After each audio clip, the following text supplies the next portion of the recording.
Hello and welcome to another episode of Test, Optimize, and Scale. We're here for part 2 with Neil Twa, CEO, Voltage Holdings, so much more than that, of course, Amazon expert, entrepreneur. Neil, I'll let you do a recap, but thanks for joining us again here today. Yeah, my pleasure. Thanks for having me on, Jason. It's great to be here again. So for those of you who may be watching this at 2x, you'll probably want to try to slow it down. I don't recommend. Most people don't like to listen to me. I sound like a chickmunk. But we have a couple of different topics we're going to go through today to kind of wrap it up in the next hour. It's going to be a lot probably to suck in. But to summarize, we're answering the big question. It always comes to me in the last 8 years of doing this on Amazon. What the hell do I sell? And so there are other components of that we dug into a little bit in terms of mindset and looking at products and trying to differentiate the way you address brand and avatar, and how do you assure yourself that you get in front of an audience, and then you are able to create a product for that audience that has a demand or a solution that they want from it. It's a different way of going and saying, I'm going to sell a product and then I'm going to go find somebody to sell this product to.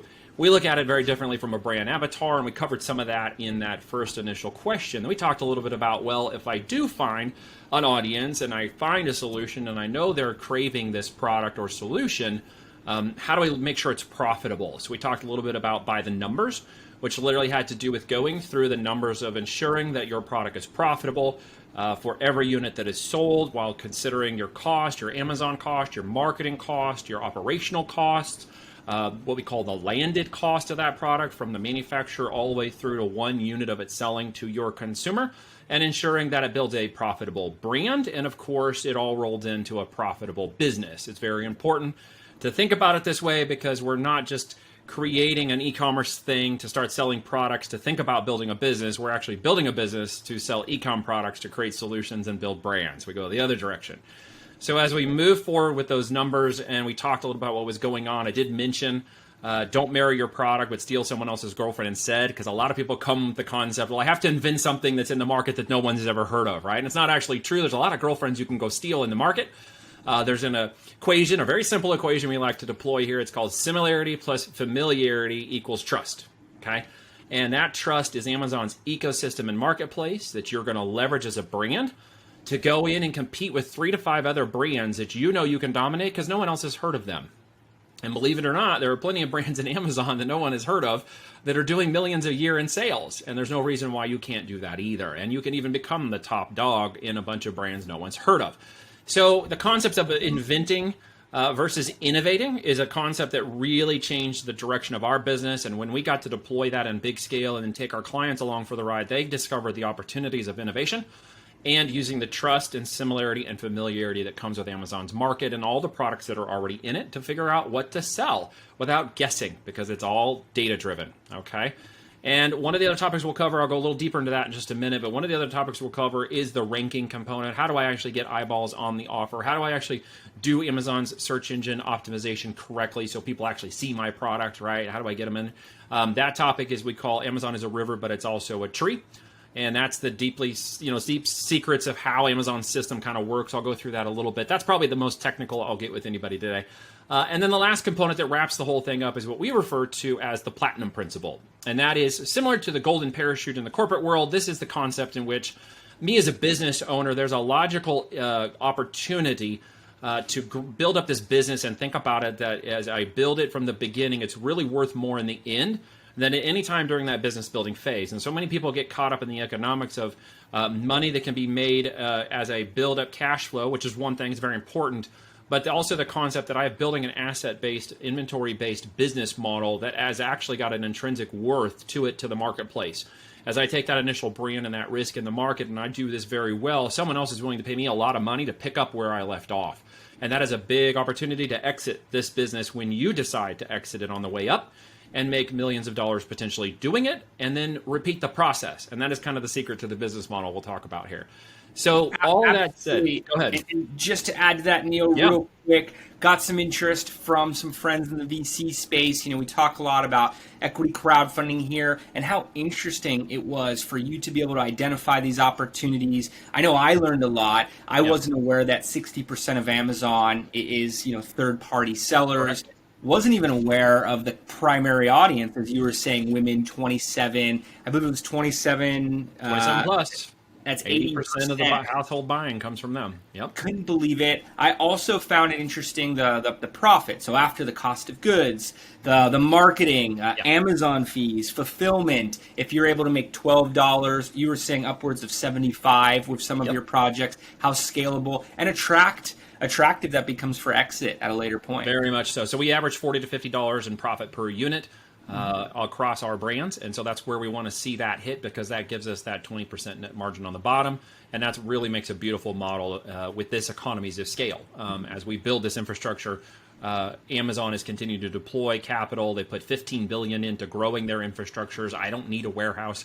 I don't have to store it in my garage. I don't have to ship the product. Sometimes you deal with a little bit of returns, but for the most part, it's an autonomous and nearly passive relationship with that business model, and I don't have to hire employees to scale this business. I don't need to build a infrastructure of retail and operations. I don't have to hire 15-year-olds to scoop ice cream. So there's a lot of upside. Now, there are cons, and I'll talk about some of that as we go through this, because I know in anything like business, there is not always a perfect evolution of a business. It's that spaghetti on the plate. It's never a linear line like everybody thinks it might be, right? It really is spaghetti.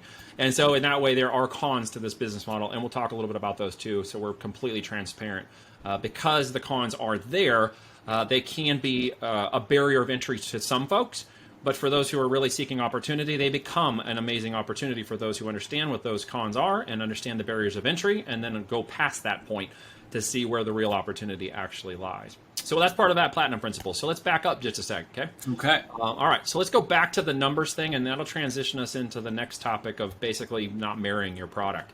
So what we see constantly is people get involved with products that have too low profit in markets that are too highly saturated or too highly competitive for the price points they get. So to compete in that market, there's typically a race to the bottom pricing. With that race to the bottom pricing comes obviously a kick to the buyer, and of course the consumer thinks it's great when you can grab this product where they think that this is maybe a $40 product, they just paid $20 for it. Great for the consumer, bad for the seller. There's a way to build a component of that together so it's good for the consumer and for the seller.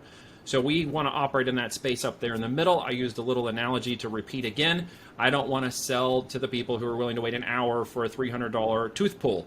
That's an abscessed, infected brain problem. All right, I'm willing to pay $500 for the 10-minute solution. People that I'm talking to in terms of that consumer base, and they're out there, and there are millions of them. Okay, not everybody just looks at every pricing and races to the bottom. Again, the thing I used earlier was not everybody wants to ride the cheap Chinese, $20 bike seat up the back of Pikes Peak. All right, they want the gel cushioned, doesn't crunch and munch your goodies. They want to know that this is all right and fine, and that they're going to have a great ride up the back of Pikes Peak and a better ride down, because they're not going to get jammed with the seat. So there are those people out there, and there's a lot of them.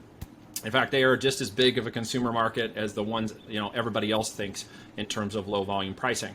So we don't want to compete in that market. We want our numbers to be very strong. We want our profit margins to be good on our products, to build those great brands.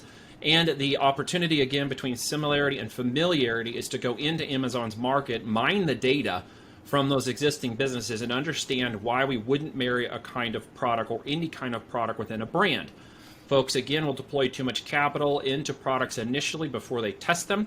They don't look at the additional opportunities to steal other girlfriends from the market and to apply a different investment strategy to their product launches. Okay, as I mentioned before, and I'll say it again, I won't put $10 million into one business, but I'll put $1 million into 10 businesses.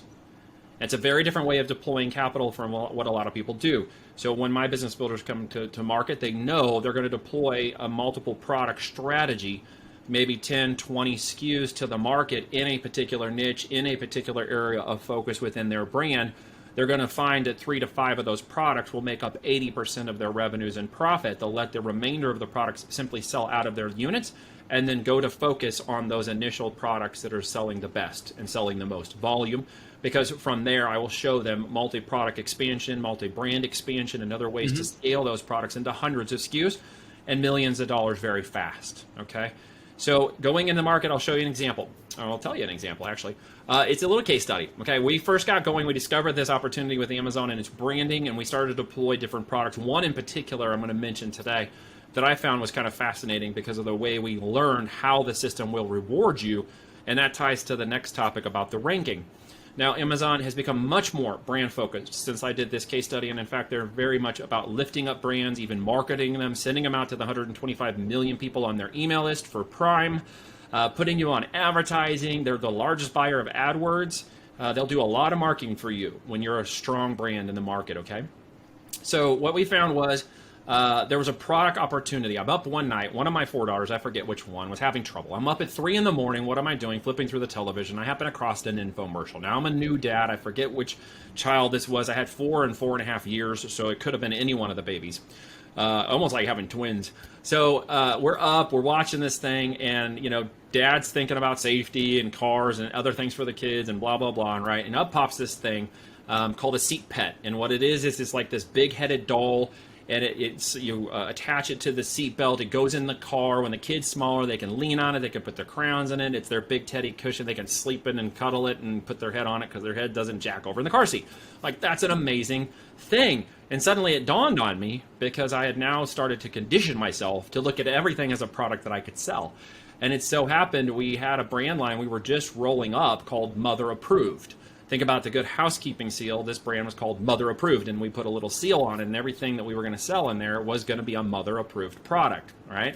So as we launched this product, I initially gave it to my partner, and I said, hey, this is a product we can sell. Take a look at this, see what you think. So he comes back and does what his genius brain does, and he says, hey, you know what? My son is into anime, and this new cartoon series and stuff, and this big thing is becoming very popular all of a sudden, and it's exploding. What if we took their little seat pet thing, and instead of doing like just real animal faces, we made the faces look a little more anime.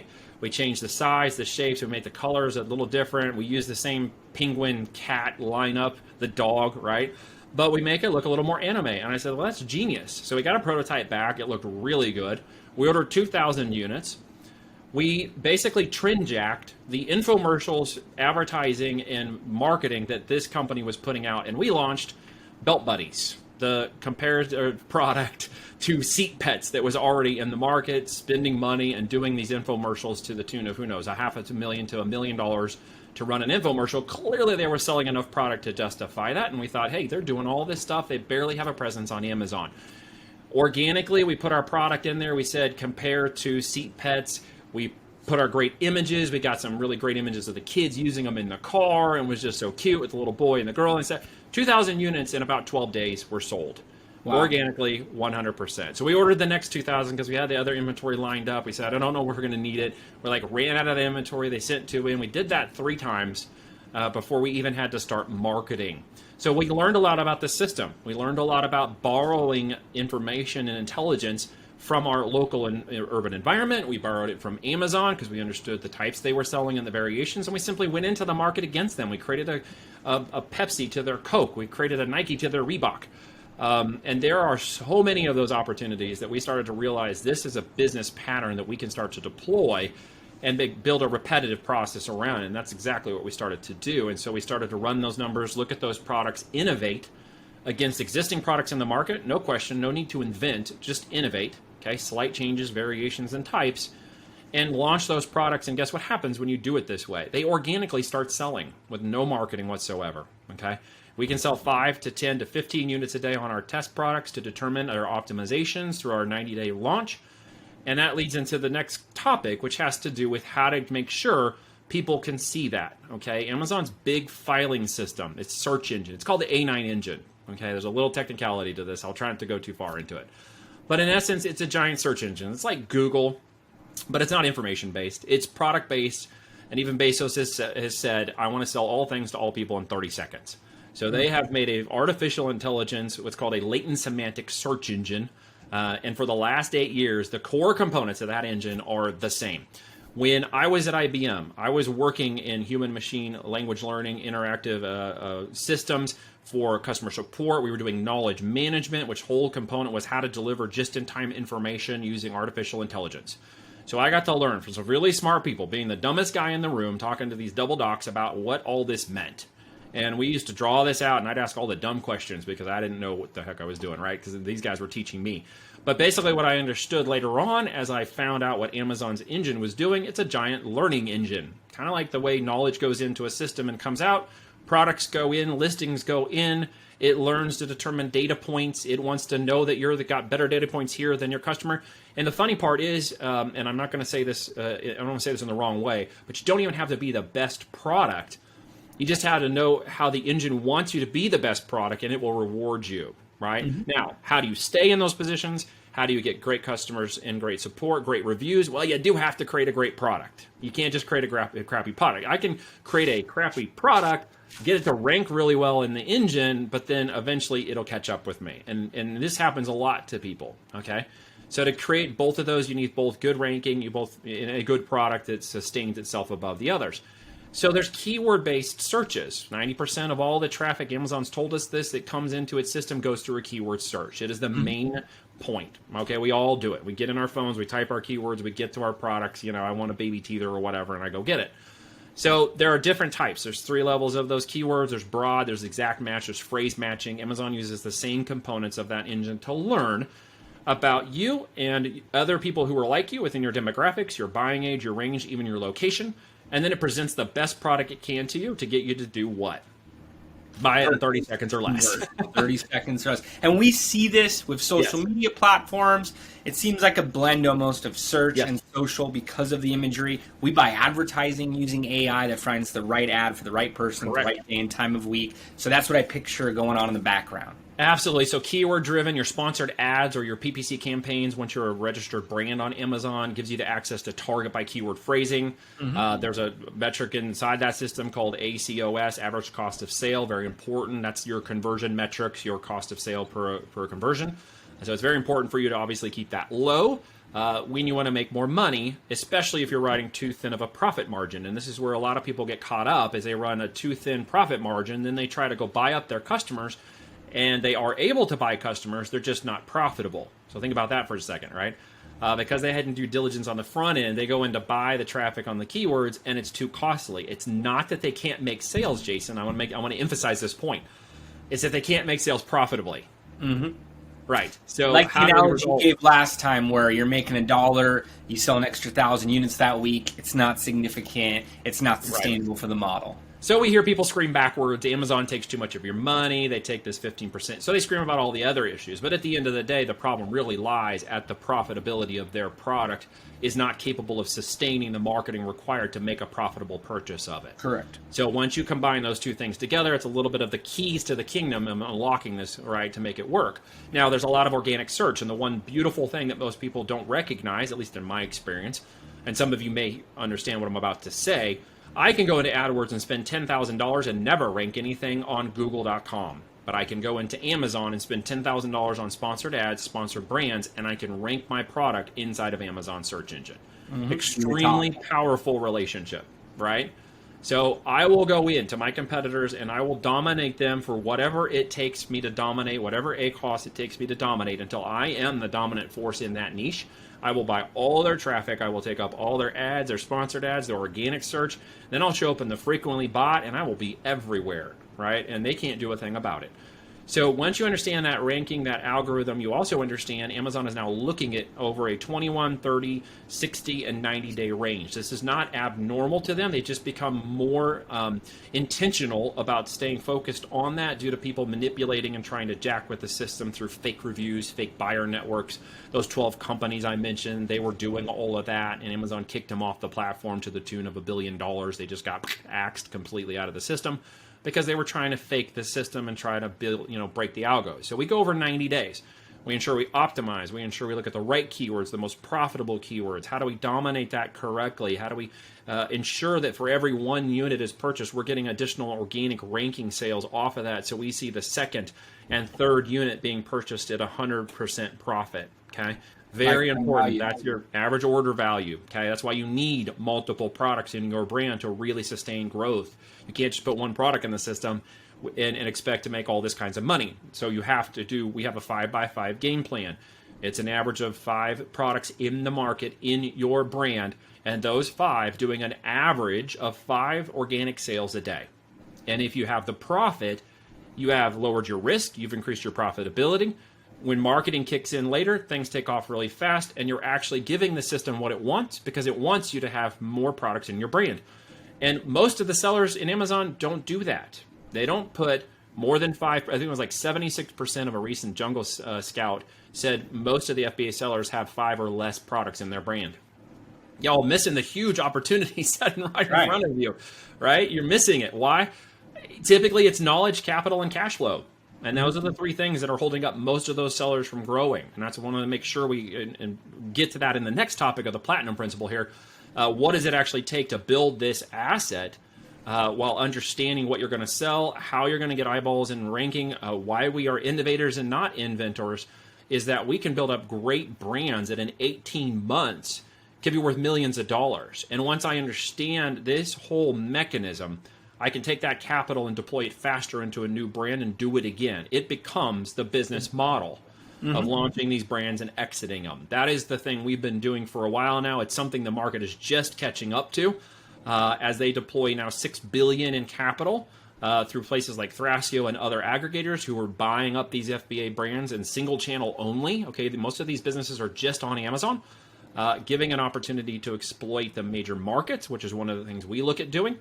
Through our relationships with people like Kevin Harrington and stuff, is that we can go into the mass market with those products. We can hit QVC, we can go to our own infomercials later on, we can hit that bigger component of the e-com channel. But most importantly, we do recognize that in 18 months, a grown brand successfully and maturing through a growth and iterative product launch process, okay, of scaling those products, is worth a lot of money in 18 months, even as a single channel, right? Even as is it only channel, okay? And that's that 5x5 model where you're looking to acquire those users on a first purchase, whether it's through ads, organically ranking in Amazon systems. Right. It sounds like the majority of the marketing is focused right there because that's where the audience, the trust, everything is already working. That is the machine. Then once you get them in and they see other products that you have, the costs are lower, conversion rates higher, the company becomes more valuable, and in 18 months, you are packaged. You are, really, at the end of the day. So you file that, you said it exactly right. And as I dive into those products and I find those first 5 that are going to be my core brand, I can take each one of those down into 100 SKUs. So that's where I take this vertical drive into the products, the brands, the differentiation of the brands and avatar types, and the product differentiations that come out of that, even the bundling that come out of that. And this was where success gets boring. And so most people don't want to continue to focus down that shaft, if you will, that vertical.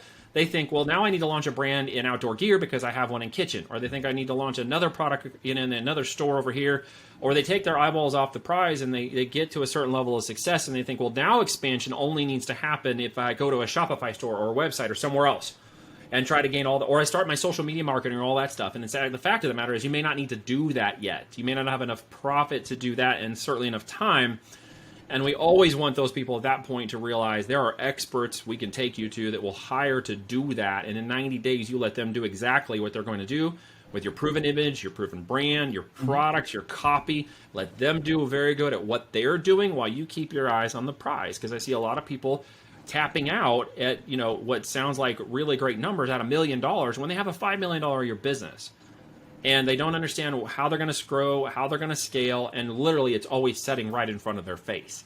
And it has to do with that focus vertical, continuing to go deep into what you already know, continue to test, optimize, and scale into that vertical you're already in. It may sound boring, it may sound difficult, it may take a little bit of time, but that's where the success is, right? If you hit a gold mine in that hole, don't go try to find more gold somewhere else. Just keep digging. Yep. And scale from there. Absolutely, because there are 5 main reasons people get to the point where they reach a platinum principle concept, but they don't understand what their opportunity is with that business or when they should actually sell it. And what typically you see in those 5 things is always negative. It's a family life-changing issue. It's a divorce. It's a death. It's a health issue. It's some major component that says, you know what, I can't do this business anymore. I need to sell it. There's a fire sale going on. And I really want people to realize there's so much more money to be made on the way up, okay?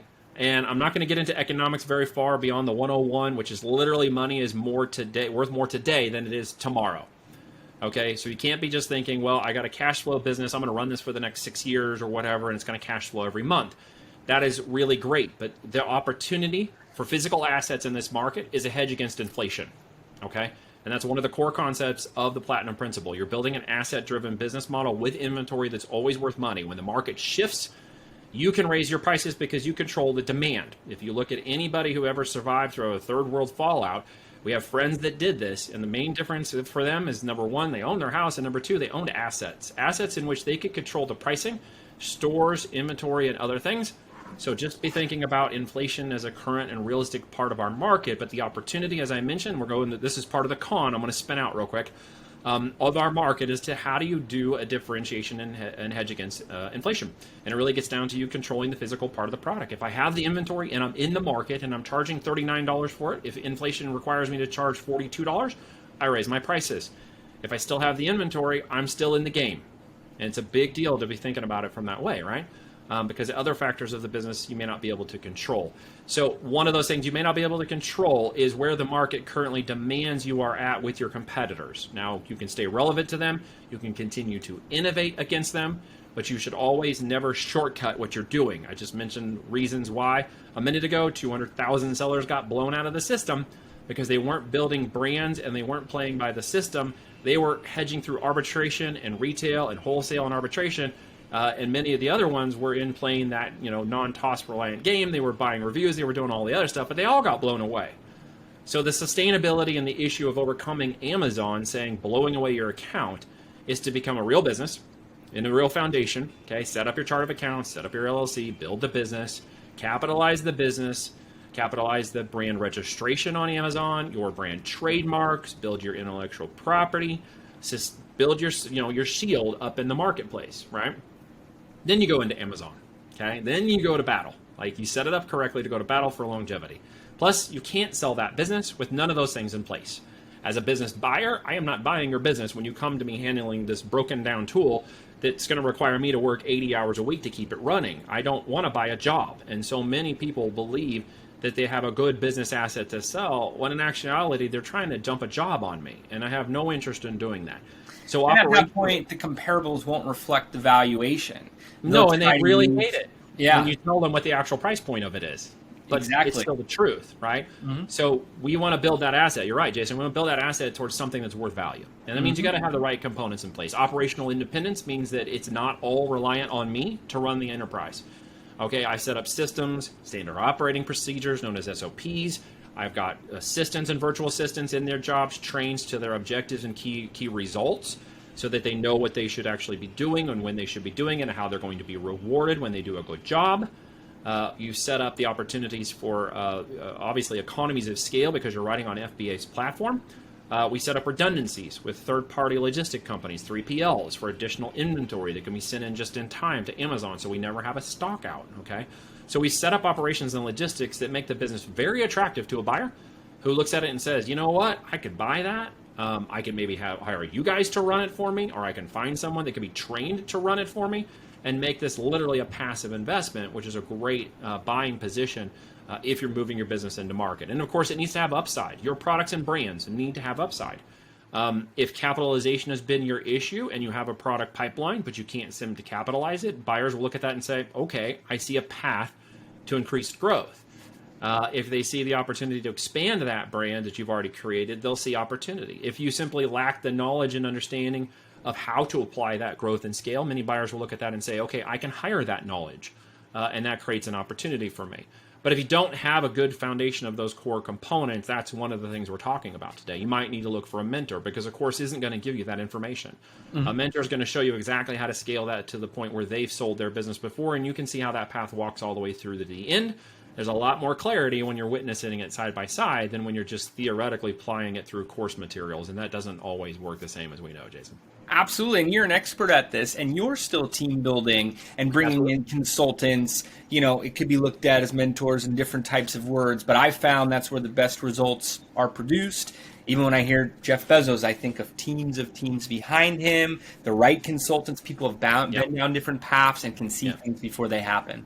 Yeah, always bringing in people. I love to be the dumbest guy in the room. Yep. And there's a lot of smart people around here. And, you just need to be able to understand what they're doing. You need to be dangerous enough to know what they're doing, understanding the concepts and stuff. Like there's things the team does now that I know conceptually and once upon a time I used to do, but I know enough about what they're doing to expect what the results should actually be, even though they don't want me in there touching it anymore.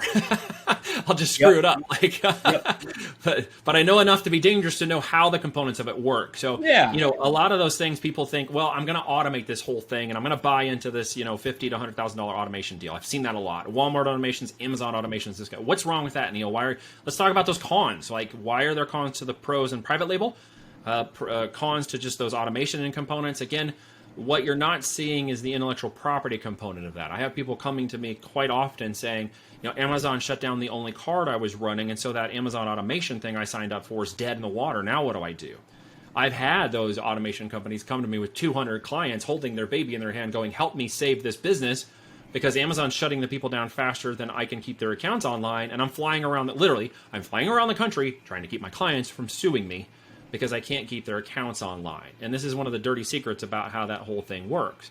So the truth of it is not just Amazon, but any e-com or business-related opportunity, you should know how to run it. You should be dangerous enough to understand the components or get trained and learn how to do those things so you actually understand how it's going to work, and then look at the ways to make it passive. And by definition, to me, passive is 5 hours a week. 5 to 10 hours a week is a passive business opportunity, especially if it cash flows and has an upside exit to it. That's a good from a realistic expectation. Absolutely. And you don't want to be too involved after a certain point where you could slow down and bottleneck the processes when you're trying to operate at scale. You want to be working on the business versus in the business, but at first you may be wearing a lot of hats.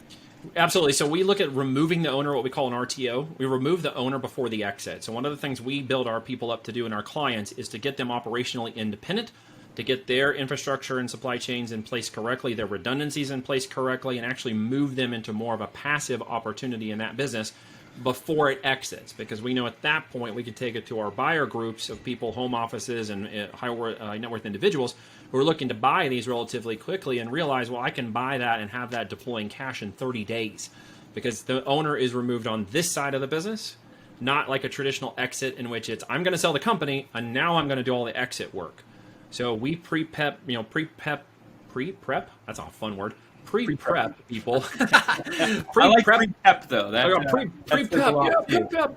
Yeah. To the point where they understand that they can actually exit on this side, put it out to market, and then even receive 100% offers versus 80-20, 80-30, or 70-30 splits we see a lot of, which is you'll get 70% or 80% now, but you're in this for the next 9 months to 3 years to receive the rest of that money. There's a lot of those kinds of deals going on right now. For most buyers, by the point you get to the point where you want to exit this business, you're typically pretty out. And in a lot of ways, you're checked out. I understand that from a business perspective. And so we've set this up to really get people out of their head before they exit so they don't have to spend years trying to get out of the business. Absolutely. And, we see it with groups in our vertical where there's lockups and team members involved, run rates, revenue may drop during that period of time. So I like how everything is pre-prepped and pre-pepped to have a successful transition. Thank you for that. Yeah, absolutely. Pre-pepped. Both. It makes things a little more simple. It's just, find a need and fill it. What we've discovered, though, is that there's a lot of difficulty in exiting the business. People don't understand the accounting. Oh, yeah. They don't understand seller discretionary earnings and topics you've maybe never heard of before, but they will come up at the time it is going to be presented for you to exit or remove your business. We want to train you up on all that prior to this. We want you to understand how that opportunity goes and then how you can repeat that opportunity and go farther and deeper. And then I have just a pro tip. There's literally an ability to sell one of these businesses and then go right back into that market and compete with the seller again. From a known avatar, a known product, known base, you can go right back in and compete with it again if you want. No non-compete terms there, huh? It's been fun how you set it up. Understood. Yep. Understood. Yep. Very nice. Right. And even so, moving to a different vertical, having your next fuels in the fire, being able to have an organization at that point because of your success. Like you said, have capital to be able to do this quicker and at higher scale for your next venture. Yeah, it goes a lot faster the second time. Absolutely. The learning curve is much, much quicker. It's a similar way as you buy into one franchise. You got to figure out how to get everything going and running. Once you do that, the second, third, fourth, seventh goes a lot faster. And many of my builders are in multiple franchises. They own multiple Airbnbs. They're running other properties in real estate commercial divisions. And so they really understand economies of scale in business. So applying that into this model is very simple because we have like a franchise model, if you will. But we don't take the ownership and we don't take profit sharing out of it. Our goal to raise them up is to put them in a position where they will come to us to exit. So we bring a brokerage in on that backside to help, and a percentage of that fee goes to us. So our goal is to build this pipeline up out of great builders who can build a process of businesses that we will help exit when the time comes. Excellent. And you understand that marketplace, the buyers, you're able to build this up for the sellers, let them know when they're to the right, economies Yes. of scale for it to be meaningful. And there's a lot of capital on the sidelines right now that's looking to be deployed, and I mean by capital like 50 to 100 million dollars at a pop. So there's a lot of money out there looking for things to buy in the business world. And so if you've got an opportunity to build something in the next 12, 18 months, there's a network that wants to buy it. And if you build it profitably, there's huge opportunities for you. And in that window, you'd say 50 million to 100 million. Are there different Ebitda numbers, or is it really just following the formula you've already given us with the percentages for profit and what's occurring? Well, and to be clear on that number, I mean there are home offices ready to deploy 50 to 100 million in buyable capital, like right now, to purchase something from your side of the seller house. It's a minimum of $1 million in revenues with a 15 to 20% net on the bottom. So if you are around 18 to 20, you'll be in around the 3.5, 3x on your EBITDA. If you're in the 15%, you'll probably be around the 3.2. That's twice as much as it was 18 months ago. That's just how fast this has moved, right? A multiplier. Huge multipliers. It used to be about 2.2 to 2.7. Now you're getting about 3.2 to 4x, depending upon your profitability, upside, operational independence, and the other components that go into buying that business. We're seeing Amazon businesses as high as 4.1x right now being sold in the market, which is a huge return for those who take the time and energy. But again, to be very clear, you got to have more than $1 million in revenue, and you need to have at least a 20% net margin on the bottom, or net profit, on the bottom. That gives you that real opportunity to kind of almost write your check. Because these companies want to swoop in, they know they can get you to 5 to 10 million. They're going to sell it out to a bigger audience who can get it to 50 million, and so on. That's kind of how that rolls out the back end, right? Now, will they start knocking on your door once you pass that $1 million revenue mark, or is it you can start speaking in groups and packaging? Okay. Right now, you'll be getting about 2 to 3 emails a week from people who are wanting to buy your company. Yeah, which is why I'm building my own pipeline. There you go. That's my big evil capitalistic agenda. There, I've just exposed myself. Sure. No, and it's smart because otherwise, you answer that email, you're playing their game with their system, their model they've already built out. So you're building your pipeline. You get to really set up a foundation that's designed for success for all parties. Absolutely. And what I really want people to understand is you need to know this business model. You need to know enough to be dangerous. I require my people to go through 3 months of training right up front to ensure they understand how to CEO this business, all the way through. It's a big component. If you think you've been a CEO, but you've never ran a 7 or multi-7 or 8-figure business online in this capacity, you really don't understand what you're going up against or how to do that. And so we really train them to ensure they understand working on it, not in it, once the time comes, and turning it into passive opportunities, team building opportunities, account services if they want to make it hands off. There's a way to grow that business up in the next 6 to 12 months and turn it into a real asset. But that does require real capital to do that, right? We're not talking about, hey, can I put $5,000 in to make this work? We're talking about, 50 to 100,000 or more, depending upon where you're going and how fast you want to deploy. What does that look like when you want to go big? If my people put in 50 to 100 million, they're hitting 6-figure a month. Within that 12-month or less period. If you want to go larger, I've had people put into $1 million a year in capital deployed into their brands, and because of that, they turned around $1 million a month businesses and $5 million a month businesses under that model. It just really depends upon how fast that vertical you want to dig in that hole once you hit the gold.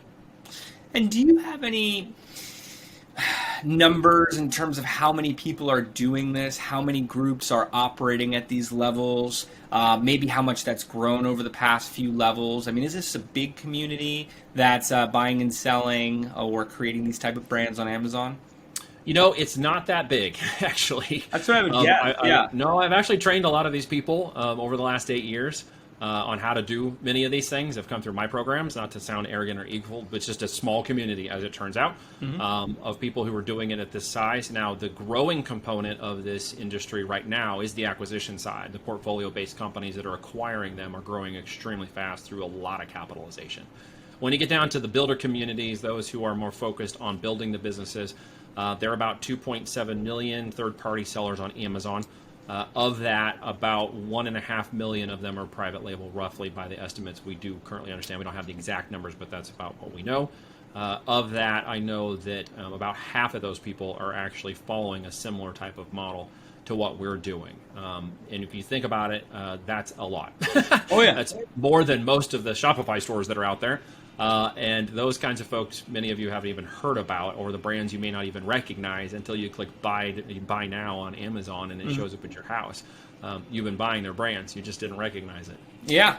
I see it sometimes in my orders that I've bought from different sellers in the Right. past, and it's nice if they can be behind the scenes. It's more passive. Would you say that half of the total number about that are currently doing $1 million in revenue or more? It's about 250,000 last I heard that are doing more than $1 million in sales. Small community.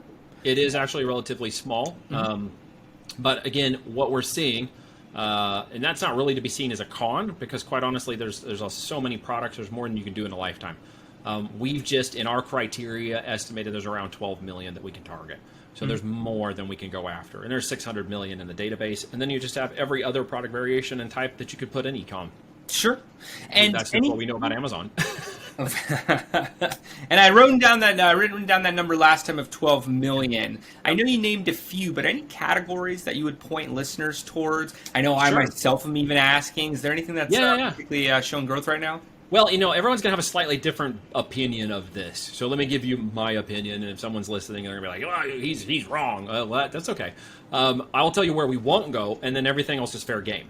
Makes sense. So I've owned a supplement company before. I will not go into health and supplements on Amazon. Anything in the mouth or on the skin, we avoid. Amazon's compliance is much higher due to the restrictions of that. And of course, you've got the alphabet soup of our government riding the top of that, who want to get up all in your business and determine whether or not you've got certain certifications, whether or not you've certified down to the manufacturing level, if you've got pesticides. I mean, they put you through a whole lot of other stuff that's very difficult to get going, very difficult to start up, and difficult to manage if you already are existing. So we pretty much stay away from that. Sold that company many years ago and wouldn't recommend. Plus, there's this really weird thing, and I'll say it very gently. There are ethics policies in corporations, but many times the corporations themselves do not follow the ethics policies. And when you get and step on their toes and you play in their backyard and start stealing their sales, that's all I'm going to say. Okay. So we don't go into electronics, because electronics is going to be a big capital startup, like minimum of $100,000, $200,000. Constant innovations to stay ahead of technology, manufacturing defect rates, customer support issues. While profitable, and I know guys who are selling thousands of units a day, they would even tell you themselves, we're in it to win it, but there's a lot to make it run, and there's a lot of capital to get it going. So it sounds sexy to own a technology and put it in there, but when you get down to the rest of those components, it makes it a big, difficult thing to get into. For those who really want to deploy capital and go after or have that mechanism, it's a big opportunity, but I do not recommend people who are just getting started or even building into that don't go into it. The last one I tell people, myself personally, and this goes back to the demographic of having 5 women in my house too who match this. They don't like to try on clothes per se as much as they like to know the clothes are going to fit well, and they don't really want to just get something and find out it doesn't work and then go through the whole process of returning it. So clothing typically is a lower volume. It can be highly profitable, although in some places highly competitive. But because clothing can be changed and adapted so much, there's not a lot of saturation, although some of it's there, of course, and it can be found. But if you have a big influencer and a big social media network and you're a TikToker, or you can get access to it, or you have a brand already established that's doing very well that way, you can take up a really good share of that on Amazon. Just understand it doesn't have the same volume levels of traffic and sales velocity as the other channels do. Okay, you can't really move as much volume, but you can make it profitable. And that may be a consideration for some folks. So those are really areas we decided and have all played in not to go back into. Other than that, everything else is fair game. Okay. Everything else comes down to profitability criteria and ensuring the numbers. And is it a matter of going on to trending products on Amazon, exploring those categories? Are there certain tools that could be used to get an idea of search volumes on Amazon, like on Google or things along those lines? Yeah, some of you may have heard of like Jungle Scout, or you may have heard of Scout. Helium 10. Six Leaf is a tool that we are co-owners in that has a Phoenix Chrome extension, and the data in it is accurate. We test it, we validate it against our sales, and we use it as part of our own systems and training. It was developed in 2014 as a launch platform, actually built off a protocol that I developed that Joe, who is the CEO, took and systematized into a software. We got into a purchase agreement with him about 1.5 years ago, and we're now co-owners with him in that software, and it's launched over 60,000 products. It's part of where we get our database from. So 60,000 FBA products launched, same protocols we use in our launch. So it's both a testing, research, and data mining tool, but it also has dashboard tracking of the products as well as a brand-focused and oriented platform that can also help you launch through rebate campaigns in compliance with Amazon 100%, following a protocol of launch process that ensures you're going to hit good positions within your keywords. So those are tools that you can use. We do use the other tools as well for different versions and variations because our tool doesn't do everything. But those can help you, and Six Leaf is a great way to do that. Very nice.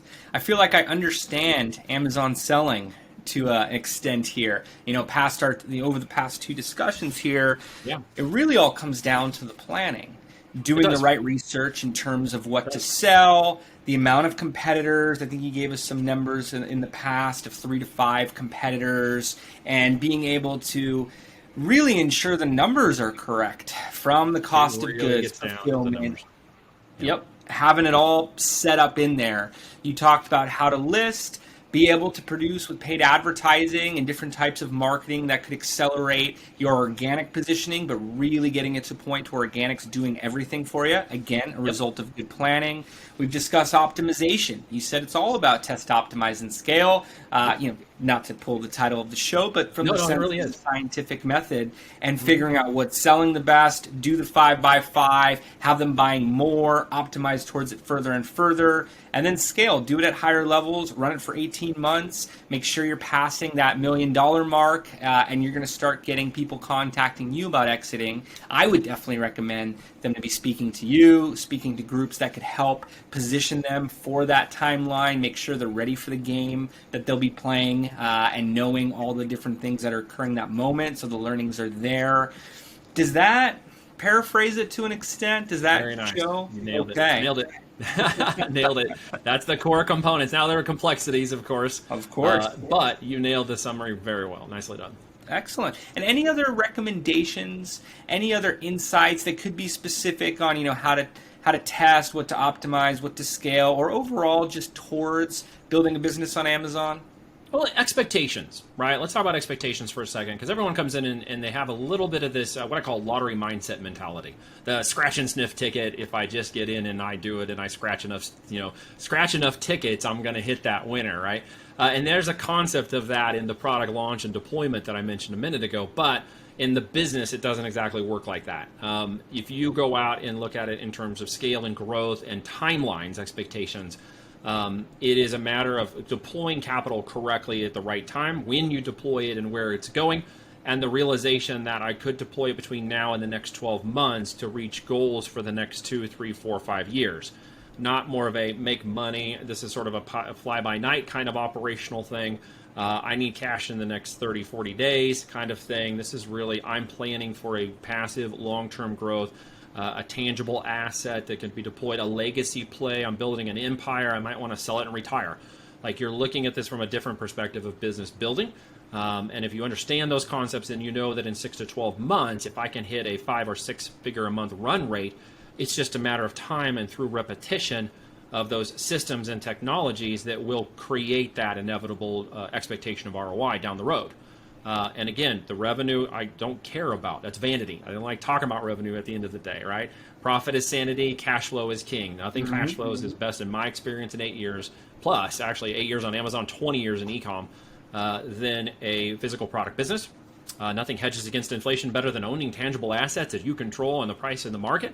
And nothing is going to work better than knowing you have a plan of profitability with the numbers that secure that cash flow plan for the longevity. You put those things together, you got yourself a real business. Absolutely. Love how you tied inflation in there, really capturing so many of the thoughts that go through entrepreneurs' minds. And, looking at multiple revenue streams for entrepreneurs, I'm tempted to get some projects going after listening to this. Excellent. The opportunity is, and we'll definitely speak about that. The opportunity is very clear. I mean, everyone has a direct connection to Amazon. It is the top of everything in terms of digital, even compared it to search engines, social platforms and that, and certainly e-commerce. So thanks for doing this deep dive with us. Absolutely. If you'd allow me to cover one more moment of expectation that I just missed. You brought it up in just thinking about what you said. We don't have to work with people. And it sounds really weird, and I'm going to say it in the wrong way, but let me just get it out there, so forgive me for getting it out the wrong way. We do the mentoring component to build a pipeline of businesses that want to sell. We don't have to do that. We love to do it. That's why we do mentoring and not courses. So there's an opportunity we do with about 10 people or so that we work with. I interview everybody personally. I want to know what your goals and objectives are and what you're bringing to the table, as much as you're going to learn about what we're doing and what we bring to the table, as we've discussed today. I just want to make sure it's a good fit. The goals and objectives match up. I don't, just because you have the money or want to do this, doesn't necessarily mean that what we're doing is a good fit for you. It's just a caveat of expectations I wanted to throw out there for anybody listening.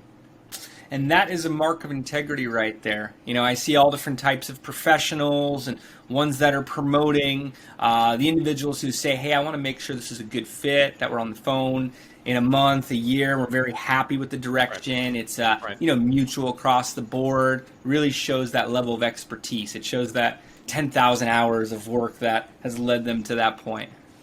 10,000 hours. That's low. Where'd you get that number from? No, when it gets down, I'll tell you what it is, totally selfishly. I have a 3-letter last name. I cannot hide on the internet. So if you go Google me, which some of you may, and I think you did this too, Jason, I can't hide from my last name. I'm not even going to try or manipulate it, but at the end of the day, it's pretty easy to find me. So I like to keep my nose pretty clean and do right. Not running into too many Neil Twas across the street. No, me and the airlines are about all you're going to find when you get through that search. Yep. I hear you. I don't meet too many Fishmans. When I do, I'll send them a message or something because of it. Are we some long-lost cousin from somewhere I wasn't aware of? Right? I had one that said we should pretend to be cousins during a business conversation. Joking around, but it was fun. Good stuff. Excellent, Neil. So if anybody would like to get in touch with you, talk about their ideas, what they're doing, what is the best way to do so? Well, in simple terms, to check my professional connectivity and make sure I'm a legit guy and not fly by night, go to my LinkedIn. Just type in Neil Twa. You can't miss me. Check it out. Check my connections. I post stuff out there. You get a little bit better business perspective of who I'm connected to in the business world. If you want to know more about what Voltage does, go over to voltagedm.com. voltagedm.com. I'm sure the link will be in the notes here or whatever. Check us out, Amazon Growth Consultants, and there's a free video you can opt in for that will give you about a 90-minute visibility into the details of what we do, how we plan things, goes a little farther. It'll just say, text me, literally on my phone number if you're interested in learning. I talk to everybody who comes through. I want to know who you are. So you'll literally have a private text conversation with me, and we make it very simple. And if you just want to put in test optimize scale on your text, I'll know that you listen to this. Excellent, and recommend everyone to take Neil up on that. Neil, thank you again for joining. This has been an awesome 2-part series to go through your process. Again, I feel more educated on Amazon as a whole right now. I imagine the listeners, are on the same page. So really appreciate you joining. Very good. Thanks for having me on, Jason. I appreciate it. Of course. And listeners, it's been a blast. Thank you for joining. We'll see you next time. Take care.